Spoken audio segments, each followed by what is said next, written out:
42, verse 1. Vayar Yaakov ki shever b'Mitzrayim. So Jacob, meanwhile, is in the land of Canaan. Oh, Akiva. Jacob's meanwhile back in the land of Canaan, and he sees that there's a famine, and he sees that there's grain in Egypt. Vayomer Yaakov l'banav lama tisro. He says, "Oh, this is a good one also. Why do you make yourselves?" Rashi translates this as conspicuous. Lama tischazun. It says unculus. Let's see what the translation is. Rashi says he saw that there was grain in Egypt. How did he see it? Valo lora. He didn't see. And was shama. He heard. He wasn't there. How did he see? He heard. It says hine shamati. What does it mean by yar? Ra'abes baklaria shal kodesh. Shadayim yeshever b'Mitzrayim. He saw through prophecy. He saw through the looking glass that there was still grain in Egypt. But wasn't an actual prophecy to tell him explicitly that this was Joseph. So he had a kind of vision, but not a complete vision. That's an interesting. He was in mourning, so he couldn't have complete prophecy. He had a little bit of a prophecy. Rashi says, Lama tisro. Why do you make yourselves conspicuous? Lama taru atzmechem b'fnei b'nei Yishmael b'nei Esav kiu atem sveim ki be'osa shah dayan lahem tfuah. So, yeah, Rashi says that Yaakov wasn't saying it. Rashi was saying to them, Yaakov was saying to them, why are you making yourselves as though you have food? Don't let everybody think you have food and pretend you don't have food. He was worried about a pogrom. Is that how Rabbi Steinsaltz translates that? Who has the Rabbi Steinsaltz translation? This is not to my mind, the literal reading of it. How does Safaria translate it? Lama. Mine says conspicuous. Why do you make yourselves so the Safaria translates it as, why do you keep looking at one another? You see, the Art Scroll is going to say conspicuous because that's what Rashi says. But probably the literal reading is, why do you keep looking at one another? Oh, Mordechai and Aviva. So it says, why are you presenting yourselves? Yeah, that's a little bit more ambiguous. But Binyan hitpael, which is you are seen by others, right? No, sorry. You are seen by others is what Rashi says. The literal translation is, why are you looking? Yeah, okay. That's interesting.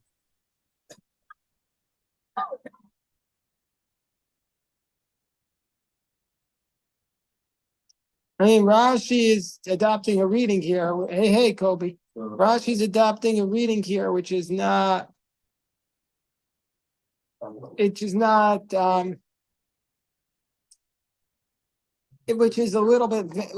subtle.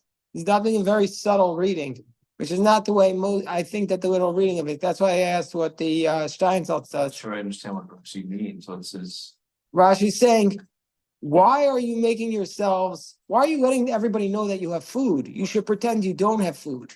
Why are you? It's like if there's a depression and the Jews are driving around in their Teslas, in their mansions, and everybody else is starving. It doesn't look good. It's a bad look. So that's what he's saying to them. Why are you making yourselves with your food? Because obviously, Rashi's basically of the opinion that obviously, if Joseph could figure this out to store the food, also Jacob and his own sons could figure out that they need to store the food as well. So therefore, they're not bothered by the actual famine, but they're bothered by how it looks. It's not a good look that they have food and nobody else does. So that's what Rashi says to them. Based upon the Gemara in Tainus, it says at that time they still had the produce. You got it? Yeah. So that's an interesting observation. Vayomer. Okay. But then. That Rashi says explicitly. We have I have to read the end of the Rashi. I didn't see the end of the Rashi. To me, it appears that pshuto, that the simple meaning of lama tisra'u is why is everybody looking at you and astonished that you're not looking for food?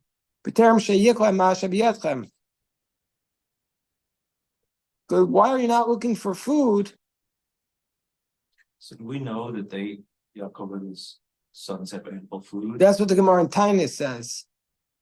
That the Gemara in Tainus says they still had food because they were able to plan. They were planners. Jews are savers, typically speaking. The Jewish billionaire is still going to drive a a jalopy. Well, I was gonna say the boredom system that was invented by Jews. The what? The boredom system. Boredom is where you put things that you don't need right now, but you might need them one day.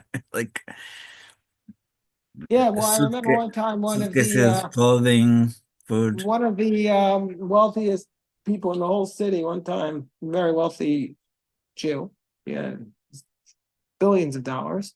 And one time he gave me a ride, and I got into his car. I couldn't believe his car was worse than mine, and mine is bad. I mean, I drive a 15-year-old car, and his car was. I'm just like, this is what you drive. He's like, yeah. He's like, so it's the idea Jacob was saying to them, and that's what Rashi's saying. Don't let everybody see it. I just 1 second, 8:10. I'll just finish the Rashi. In Piacherem Shemati, Shu Shon Kechisha. It's an expression of leanness. Lamatiu Kechushim. Why are you made lean? Birav. Meaning to say, this approach is more literally, meaning to say, why are you without food? I'll tell you, go get food.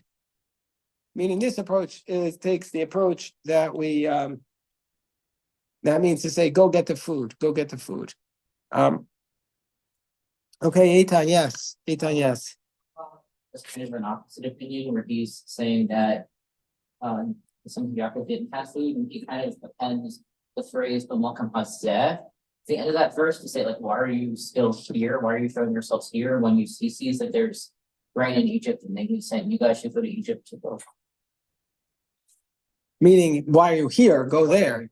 Yeah, that's like the second explanation of Rashi, meaning, or the last explanation of Rashi, meaning to say, you don't have anything, go down there. So now, hold on. Let's see what. Sometimes I look at the commentaries on Rashi. And then that's because the next pasuk says he told them to go down, but they had food. And he's saying, well, To pretend you don't. According to that approach, it's to pretend you don't have food. that seems wrong too. Why should you take food? Oh. Right. If you need it, if you don't need it. Well, that's meaning just to pretend you don't. I see. Well, that's a fair point. Okay. That's a fair point, Eric.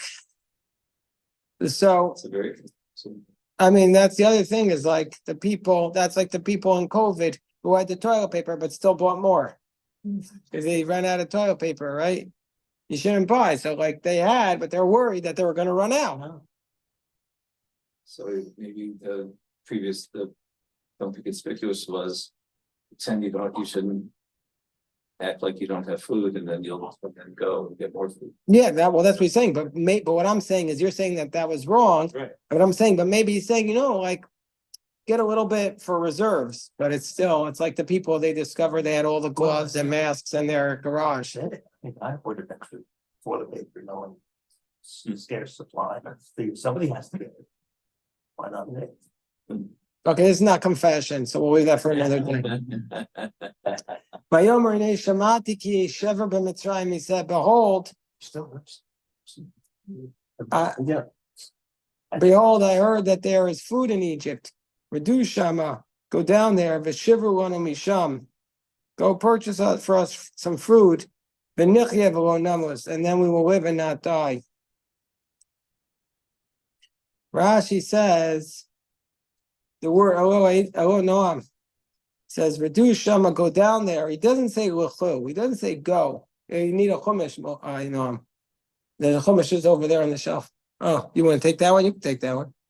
Don't come with him. So he says, it doesn't say go down. It doesn't say go. It says go down. Ramez l'masayim ve'eser shanim. This hints to the 210 years shenishtabdu u'mitzrayim that the children of Israel were enslaved in Egypt like Redu. So this is the source for Rashi basically saying that the word Redu, the numerical value is 210. And that's to teach us the Jewish people were enslaved in Egypt for 210 years. From the time that Jacob went down was 210 years. Even though they weren't literally enslaved yet.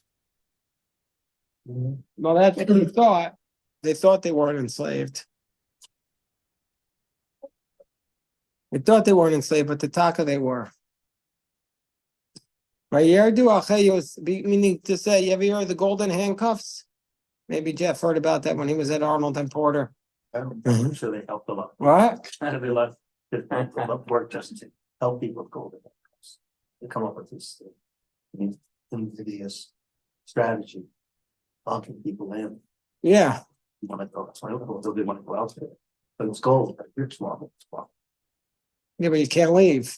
When you have your high-end mortgage, you can't leave your job. Just a good salary. Yeah. You get used to it. Now, here's what Rabbi, according to that, that's until today, no? Like that kind of enslavement, unfortunately. We have to break out of it, no? for sure. Right. For sure.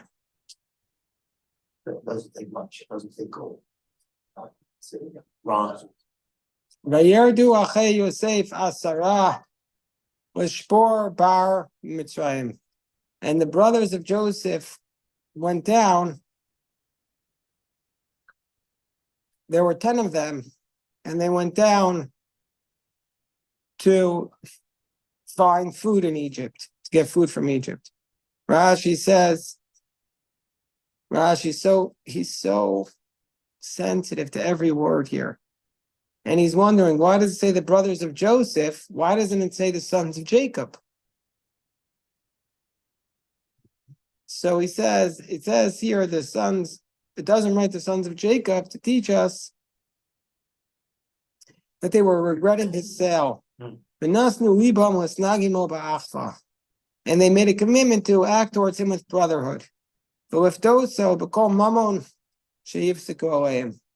and to redeem him with every price, any price that they would get. So they had in mind, Rashi's taking, everything is a polemic. As in mind, the brothers repented. They were ready to redeem him for any price. They went down actually. Meaning they went down as brothers of Joseph, looking to redeem him. That's what Rashi says. And there were 10 of them. Why does it say 10? Rashi says, "V'loksiv es Binyamin, achei Yosef, lo shalach." So obviously there were 10. It says he didn't send Benjamin. So Rashi's telling us, with respect to the unity, they were divided into 10. The love of all of them and the hatred of all of them was not equal. Meaning to say, everybody agreed they need to buy grain, but not everybody agreed on the amount of love or hatred they had for Joseph.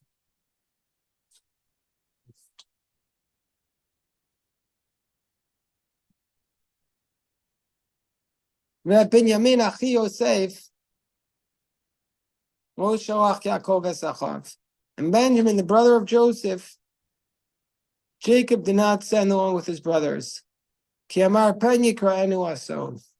I'm worried about a tragedy that might befall him.